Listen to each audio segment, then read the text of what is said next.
हैं आपसे। कोमल, अनवारुल हक काकड़ का नाम सामने आया है निगरां वज़ीर आज़म के हवाले से। आप क्या समझती हैं कि मौजूदा मुल्की सूरत हाल है उसमें ये निगरां सेटअप कैसा होगा?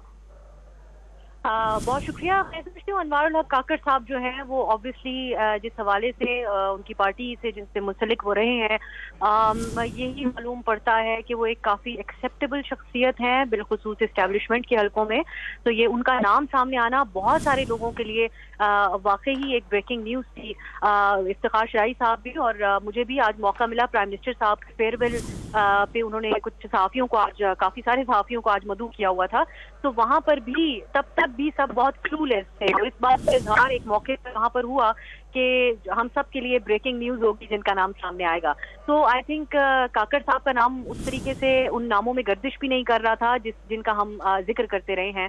तो पॉलिटिकल शख्सियत तो हैं, वही बात जो मुस्लिम लीग नून का जिसके ऊपर एक एम्फेसिस रहा है कि सियासी शख्सियत होनी चाहिए, लेकिन उनकी जो जिस हवालों से उनको जाना जाता है उसमें काफ़ी समझा जाता है बाप पार्टी की वजह से भी, और ओवरऑल उनके हवाले से जो उनकी एक रेपुटेशन है, एक इंटेलेक्चुअल शख्सियत है। आई मस्ट से अनवारुल हक काकड़ साहब एक इंतहाई पढ़ी लिखी और इंटेलेक्चुअल शख्सियत के मालिक हैं। वो बजाते खुद पॉलिटिक्स को बहुत बेहतर तरीके से समझते हैं, लेकिन क्योंकि जिस तरीके से इख्तियारात बढ़ा दिए गए हैं निगरां के, और ये जिस किस्म का एक माहौल सियासी मुल्क के अंदर चल रहा है, उनके कंधों पर बहुत बड़ी जिम्मेदारी होगी इस प्रोसेस से गुजरने की। और अगर मजीद जो निगरां सेटअप है वो एक्सटेंडेड टाइम के लिए भी होगा तो तब भी मैं समझती हूँ कि बहुत सारी कॉन्ट्रोवर्सीज उनके जो भी निगरां वज़ीर आज़म होता उसके अराउंड जनरेट कर सकती थी। तो इसलिए मेरे ख्याल से उनके ऊपर बहुत ज़्यादा जिम्मेदारी होगी। माजी के निगरां सेटअप के हवालों से अगर देखा जाए तो ये एक बहुत ही मुनफरिद वक्त है उनके लिए, और अब हमें देखना होगा कि वो जिम्मेदारी को कैसे पूरा करते हैं। अच्छा, आपसे ये बता दीजिएगा, अब चूंकि निगरां वज़ीर आज़म का नाम तो सामने आ चुका है, काबीना की तश्कील के हवाले से आप क्या उम्मीद लगा सकते हैं हम लोग कि कौन कौन इसमें शामिल होगा और किस तरह से बेहतरी हो सकती है आगे चलकर? देखिए, अब बज़ाहिर ऐसा नजर आता है, और इसके अलावा भी जो एक बैकग्राउंड वजूहात बताई गई थी कि किस वजह से कोई वजीर खजाना इसहाक डार साहब का जब नाम आउट हो रहा था कि कोई टेक्नोक्रेट या वो शख्सियात जो इन मामलात को संभाल सके जो बिलखुसूस मुआशी एतबार से हैं। तो मुझे बज़ाहिर ये नजर आता है, और आपको याद होगा एक दो दिन पहले की खबर है खैबर पख्तूनख्वा की, जो कैबिनेट है केयर टेकर, उससे इस्तीफे ले लिए गए खैबर पख्तूनख्वा के केयर टेकर वजीर आला की तरफ से।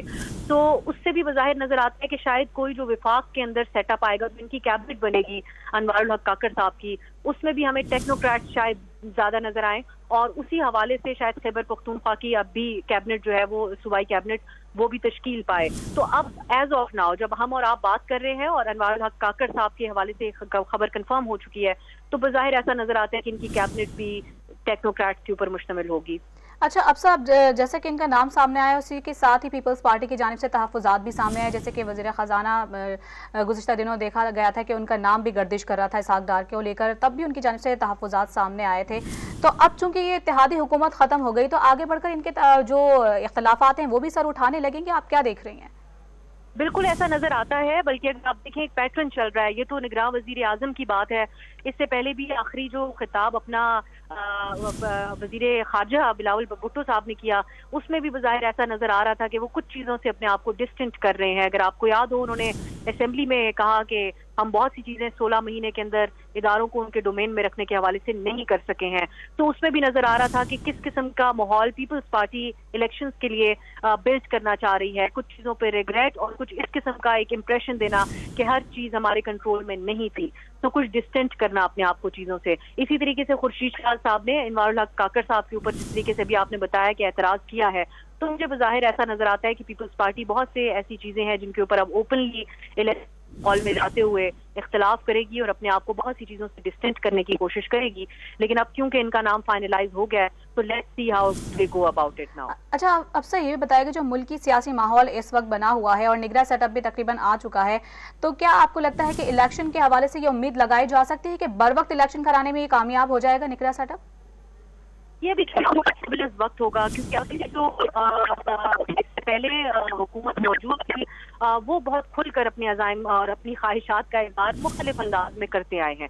एक तरफ ये खौफ भी है कि इलेक्शन इतना डिले ना हो जाए कि मामलात अपने हाथ से निकल जाएं, लेकिन दूसरी तरफ ये ख्वाहिश भी है कि जब तक मामलात तमाम दुरुस्त ना हो जाएं और इनके लिए रास्ते मुकम्मल तौर पर खुल ना जाएं, तब तक इलेक्शंस भी ना हो। तो ये बहुत क्रूशल होगा इस टाइम पे हमारे लिए, इसको हमें देखना होगा कि आने वाले कुछ महीनों में कम से कम 2 महीनों तक ये चीज़ पे नजर रखनी होगी कि आगे इलेक्शन बर वक्त तो नहीं हो रहे, लेकिन उसके अलावा भी जनवरी फरवरी तक भी इलेक्शन होने का एक माहौल नजर आता है, या उससे भी बात आगे जाती हुई नजर आती है। ये हमें वक्त ही बताएगा। मेरे ख्याल से किसी के लिए भी ये प्रेडिक्ट करना भी आसान नहीं होगा।